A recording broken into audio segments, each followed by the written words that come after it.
আসসালামু আলাইকুম। আম্মু আজ গিয়েছিলাম সকালে যে কোনো একটা কাজে, তো ভাবলাম একটু ভিডিও করি আপনাদের সাথে শেয়ার করি। খুব সুন্দর একটা জায়গা বাহরাইনের। যারা বাহরাইন আছেন অবশ্যই তারা জানেন, আর যারা দেশ থেকে দেখছেন তাদের জন্য ভিডিওটা শ্যুট করা, হয়তো বা দেখে ভালো লাগবে। খুব সুন্দর একটা জায়গা, পিসফুল একটা জায়গা।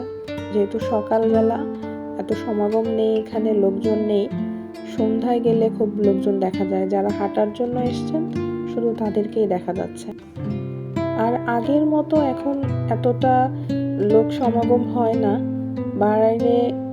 এই সাইডটাতে যখন অনেক প্লেস হয়ে গেছে, সুন্দর বসার জায়গা বলেন, ফুড কোর্ট বলেন, অনেক কিছু আছে, তো ওই দিকটা এখন মানুষ মনে হয় কম যায়।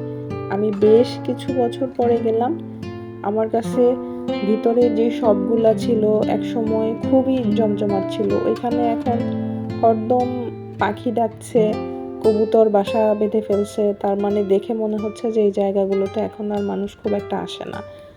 ভিতরের সাইডের কথা বলছি।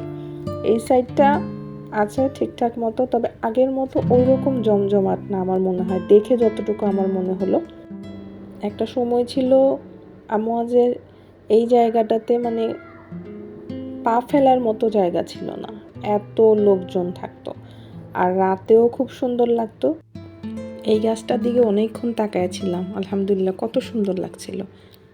একসময় এখানে শুধু ফরেনিয়ার দেখা যেত, তারপরে বাহরাইনের যারা সিটিজেন আছেন তারা থাকতে শুরু করলেন। তারপর পাকিস্তানিদের এখন খুব বেশি দেখা যায়। পাকিস্তান, সাউথ ইন্ডিয়ার যারা আছেন তারা, বাঙালি ফ্যামিলি আমার চোখে পড়েনি, তবে যারা কোম্পানির আন্ডারে কাজ করেন তাদেরকে দেখা যায়। কিছু কিছু ব্যাচেলার আছেন ওই সাইডে ফ্ল্যাটগুলোতে থাকেন, কোম্পানির ফ্ল্যাটগুলোতে।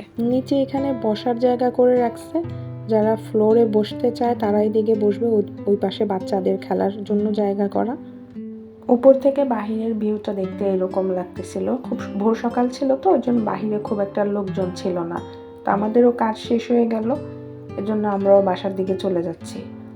ভিডিও ভালো লাগলে অবশ্যই শেয়ার করবেন, লাইক দিবেন, কমেন্টসে জানাবেন।